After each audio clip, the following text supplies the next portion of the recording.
जय सिया राम। आप सुन रहे हैं कैपिटल रेडियो अयोध्या। मैं हूं भावना राय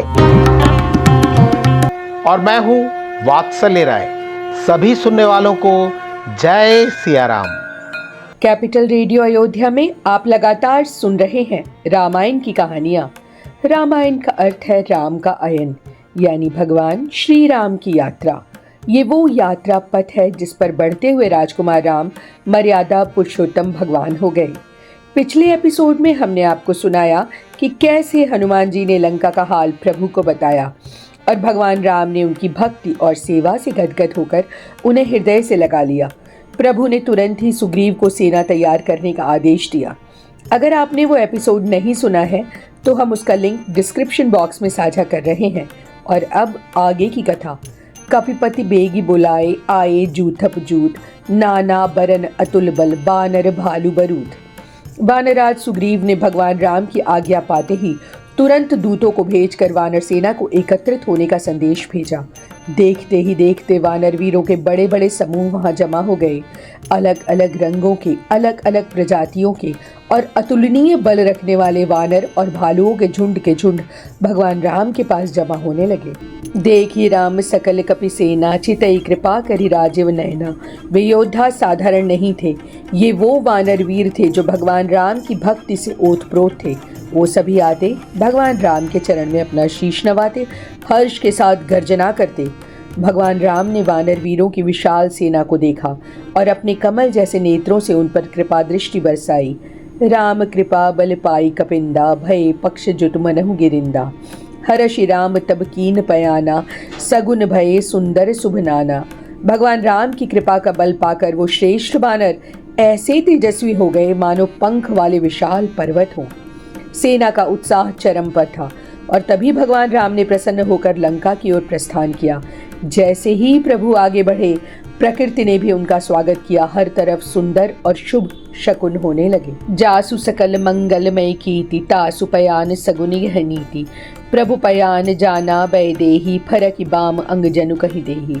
जिनकी कीर्ति स्वयं मंगल को मंगल बना देती है, उनके प्रस्थान पर शुभ शकुन होना तो निश्चित ही था। उधर लंका में अशोक वाटिका में बैठी माता जानकी को भी आभास हो गया कि भगवान राम लंका की ओर निकल पड़े हैं। माँ सीता के बाएं अंग फड़कने लगे, जो इस बात का संकेत थे कि अब दुखों का अंत निकट है और भगवान राम आ रहे हैं। जोई जोई सगुन जानकी ही होई, असगुन भयउ रावण ही सोई। चला कटक को बरने पारा, गरजहि बानर भालू अपारा। माँ सीता के लिए जो शुभ संकेत थे, वही रावण के लिए भयंकर अपशकुन बन गए। भगवान राम की सेना जिस जोश में आगे बढ़ रही थी, उसका वर्णन करना किसी के बस की बात नहीं। असंख्य वानर और भालू ऐसी गर्जना कर रहे थे कि दशों दिशाएं कांप रही थी। नख आयुध गिरिपादप धारी, चले गगन मही इच्छाचारी। के हरिनाद भालू कपि करही, डगमगाहि दिग्गज चिक्कर रही। उन वीरों के नाखून ही उनके शस्त्र थे। वो हाथों में बड़े बड़े पर्वत और वृक्ष धारण किए हुए थे। इच्छा से मनचाहा मार्ग चुनने वाले वानरों में कोई आकाश मार्ग से जा रहा था तो कई पृथ्वी पर दौड़ते हुए चल रहे थे। उनकी सिंह जैसी दहाड़ सुनकर हाथी भी विचलित होकर चिंघाड़ने लगे। चिक्क रही दिग्गज डोल, मही गिरि लोल सागर खर भरे। मन हर्ष सब गंधर्व सुर, मुनि नाग किन्नर दुख टरे। गोस्वामी तुलसीदास जी कहते हैं, हाथी चिंघाड़ने लगे, पृथ्वी डोलने लगी, पर्वत कांपने लगे और समुद्र खलबला उठा। लेकिन इस उथल पुथल के बीच देवता, मुनि, नाग और किन्नर मन ही मन हर्षित हो रहे थे, क्योंकि उन्हें विश्वास हो गया था कि अब राक्षसों के अत्याचार से मुक्ति मिलेगी और उनके दुख खत्म हो जाएंगे। करोड़ों योद्धा प्रबल प्रताप कौशलनाथ भगवान श्री रामचंद्र जी की जय हो के नारे लगा रहे थे। सही सक न भार उदार अहिपति बार बार ही मोहही। गह दसन पुनि पुनि कमठ पृष्ठ, कठोर सो किम सोहही। स्वयं शेषनाग भी सेना का भार सहते हुए बार बार व्याकुल हो रहे थे। वो कच्छप की पीठ को अपने दांतों से बार बार पकड़ लेते थे। ऐसा लग रहा था मानो शेषनाग भगवान राम के इस प्रस्थान की पवित्र कथा को कच्छप की पीठ पर हमेशा के लिए अंकित कर रही हो। एहि बिधि जाई कृपा निधि, उतरे सागर तीर।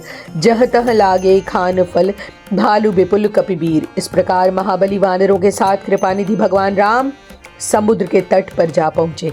वहां पहुंचते ही सेना ने विश्राम किया और वानर वीर जहां तहां मीठे फलों का आनंद लेने लगे। अब सामने विशाल समुद्र था और उसके पार थी रावण की लंका। इस एपिसोड में इतना ही।